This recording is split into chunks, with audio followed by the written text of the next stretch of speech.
saya merasa status aktivis itu sekarang sudah bergeser tentang kemana-mana. Bahkan ke Gunung Merapi. Oke, kita akan bicara soal Sumpah Pemuda ya.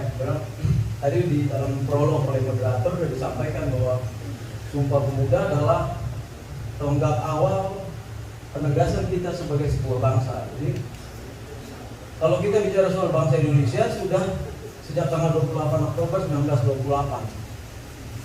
Bahwa 17 tahun sebelum Indonesia merdeka, kita sudah menjadi sebuah bangsa.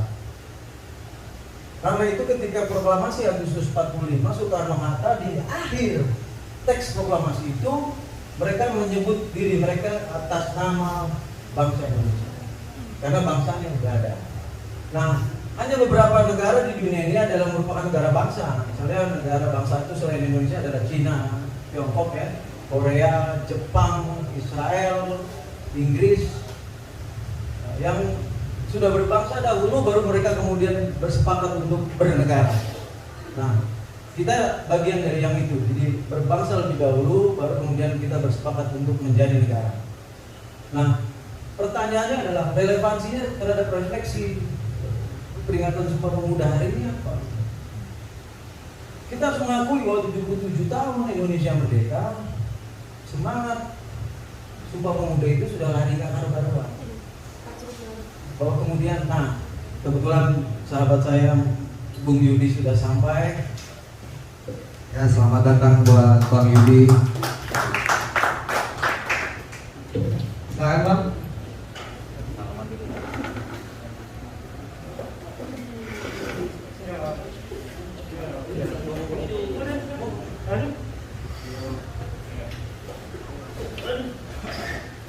Bung Yudi ini ternyata sahabat saya sejak lama.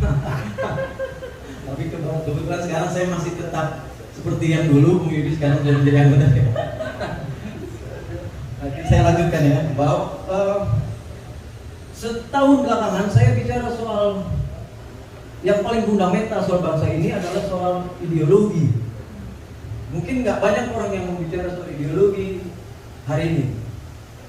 Secara terbuka di beberapa podcast bahkan saya menyebut bahwa Pancasila belum selesai sebagai sebuah ideologi, belum layak kita sebut sebagai sebuah ideologi.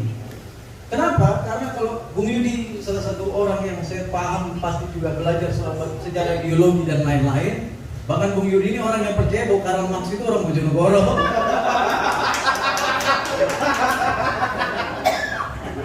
Jadi problem ideologi kita adalah gini. Kalau Pancasila bisa kita sebut sebagai ideologi ansih, mana landasan berpikir? Di mana landasan berpikir Pancasila? Saya dipanggil oleh Sekjen Wantanas karena saya berkata Pancasila belum sebagai ideologi. Saya jawab, kenapa Anda yakin Pancasila itu ideologi? Pancasila dikonsepsikan secara filsafatik, iya. Tetapi kemudian Soekarno mengabaikan Pancasila itu untuk dilengkapi agar bisa diaplikasikan dalam kehidupan sehari-hari, tidak terjadi. Itulah yang mengakibatkan kemudian Pancasila ditafsirkan sesuai selera kekuasaan. Soekarno menafsirkan Pancasila begini, Soeharto 30 tahun begitu. Terakhir Pak Jokowi bilang saya Pancasila. Salah Soekarno, salah Soeharto, salah Pak Jokowi. Tidak, yang salah kita anak punya keinginan yang jujur untuk bersama-sama melengkapi Pancasila itu sebagai bagian dari tugas sejarah kita sebagai pemuda. Di mana kalian? Nah, bayangkan saja misalnya gini. Ini ada satu pengalaman tahun 2003 saya ke Pakistan. Suatu ketika saya nonton TV ada percakapan antara Raja Fat dan Zia-ul Haq berbahasa Arab tetapi ada translate Inggrisnya. Jadi saya ngerti akhirnya. Waktu itu Raja Fat bertanya pada Zia-ul Haq, kenapa Pakistan tidak pernah mengirim tenaga kerja perempuan ke Arab Saudi? Tidak seperti Indonesia, Filipina, Sri Lanka, Bangladesh dan lain-lain. Ini jawabannya Zia-ul Haq ini saya masih ingat kata demi kata. Selama saya sebagai pemimpin Pakistan tidak mampu menjaga kehormatan dan keselamatan perempuan Pakistan di negara Anda, nggak akan saya kirim perempuan ke negara Anda. Mana? Di Pakistan nggak ada Pancasila. berhasil mentransformasikan pikiran-pikiran ideologis itu dalam kegiatan-kegiatan seharian.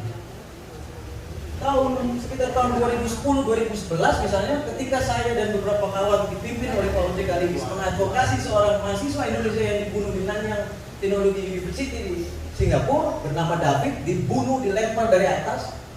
Ketika kita sedang mengadvokasi mahasiswa Indonesia yang dibunuh di Singapura, pemerintah Indonesia saat itu, pemerintah SBY, justru melakukan kerjasama dengan NTU. Makanya saya ngomong, are you Indonesian or not? Where is your nationalism? Di mana nasionalisme kalian sebagai pemimpin? Kita sudah berjuang soal mahasiswa Indonesia yang dibunuh di luar negeri, kalian malah kerjasama sama universitasnya. Di mana? Mana Pancasilanya? Ketika atlet-atlet bulu tangkis kita diusir dari Inggris kemarin, kita tidak mengeluarkan statement diplomatik apapun.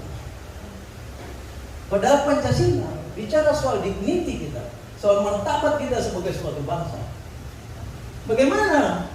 Nah, saya mau kasih satu contoh begini. Ketika Lenin mengobarkan revolusi Bolshevik, lalu kemudian terbentuk sebuah Uni Soviet Sosialis Republik. Ketika Lenin wafat, Stalin belok. Dia memanipulasi pikiran-pikiran ajaran-ajaran Lenin itu untuk kepentingan politik Stalin. Belok dia. Mao ketika setelah revolusi budaya, Deng Xiaoping mau menggantikan Mao, Deng Xiaoping bilang menjadi kaya bukanlah haram. Mak, komunis nggak boleh kaya Pak. Kenapa Deng Xiaoping mengeluarkan statement itu? Karena Cina harus bergeser sedikit ke tengah, menyambut Hong Kong kembali dari kolonial Inggris. Revisionis Cina, bukan komunis. Dan terakhir Iran. Ketika Khomeini wafat, Ali Khamenei sebagai ayatollah tetap bisa melestarikan pikiran itu ideologis.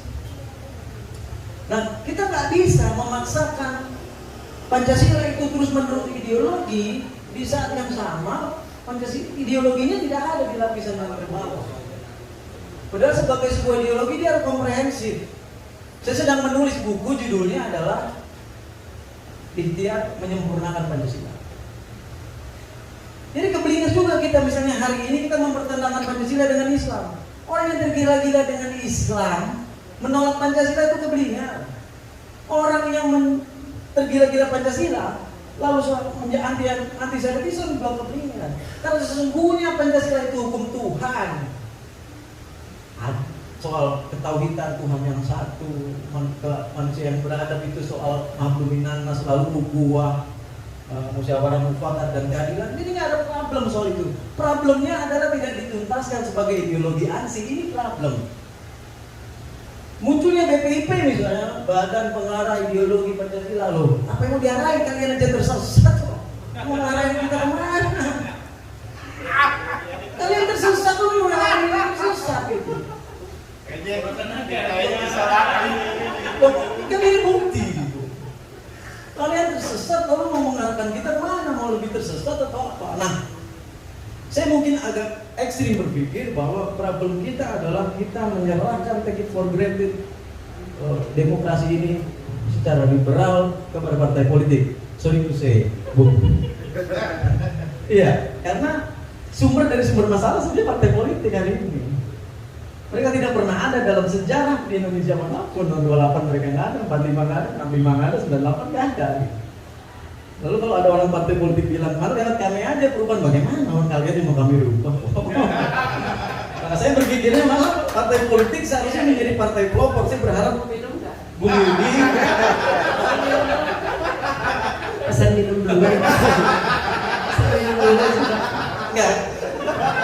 Saya yakin Mas Bowo kalau ada orang-orang seperti Bung Yudi di partainya, dia akan menjadi revolusioner. Dan saya berharap Gerindra bisa menjadi partai pelopor dan bisa membawa Bung Yudi bisa mewarnai Mas Bowo untuk kembali ke Undang-Undang Dasar 45. Karena begini ya, kita ini nggak konsisten. Kita bilang nggak boleh berubah Undang-Undang Dasar 45. Atau dalam secara empirik kita berubah berkali-kali kok. Panjang Undang-Undang Dasar 45, Undang-Undang Dasar RIS 49, Undang-Undang Dasar sementara 50, kembali ke Undang-Undang Dasar 45 pasca dekret 59, lalu kemudian kita melakukan amandemen terhadap Undang-Undang Dasar berkali-kali. Alhamdulillah partainya Bung Yudi belum ada, jadi nggak terlibat. Kembalikan lagi gitu. Lalu kita bentuk pemerintahan kan berubah-ubah terus. Ya, republik, lalu serikat, parlementer, demokrasi terpimpin, era ala Soekarno, demokrasi Pancasila, zaman Soeharto, lalu kita masuk ke era multipartai yang keblinger menurut saya, karena kemudian kita memperkarakan hal-hal yang paling privat terhadap orang lain. Saya mendukung Ahok waktu pemilu 2017. Kenapa saya dukung Ahok? Karena saya dengar Jokowi dan Pak Prabowo mendukung Anies. Saya anti mainstream. Jadi enggak, saya kesal karena tiba-tiba orang memperkarakan Ahok karena kecinaannya. Saya kesal karena tiba-tiba orang memperkarakan Ahok karena agamanya. Siapa yang bisa minta lahir dari Cina? Jadi Cina ya, saya minta tolong Tuhan, lahirkan saya jadi Cina ya. Tuhan tolong dong, kalau bisa saya Batak. Nggak ada yang bisa memilih. Kita nggak punya kekuasaan apapun untuk meminta Tuhan untuk melahirkan kita menjadi suku apa. Lalu untuk urusan yang paling asasi itu kita diperkarakan bagaimana ceritanya republik ini. Kalau soal katanya orang Cina pernah jadi cepu Belanda, orang Arab juga ada. Orang Indonesia malah lebih banyak cepu, makanya Belanda 350 tahun di sini. Mungkin makan cepu. Yang ini bukan problem ini, gitu. Lalu soal agama, asasi lah. Makanya waktu ketika saya dukung Ahok, saya bilang, kau siapa? Kalian siapa? Kalian memperkarakan suku orang. Suku kau pernah kibarkan bendera Indonesia nggak di luar negeri? Orang-orang Tionghoa, keturunan Tionghoa ini mengibarkan bendera Indonesia di luar negeri. Kita juara Piala Thomas, juara All England. Nggak ada yang Melayu tuh Pak. Cina semua. Gitu. Tapi mereka menunjukkan keindonesiaannya. Jadi problemnya bukan di suku. Tapi kita masuk dalam ruang-ruang sempit karena kepentingan politik yang taktis. Karena partai politik itu terlalu taktis ya. Ini masalah betul. Mohon maaf lagi.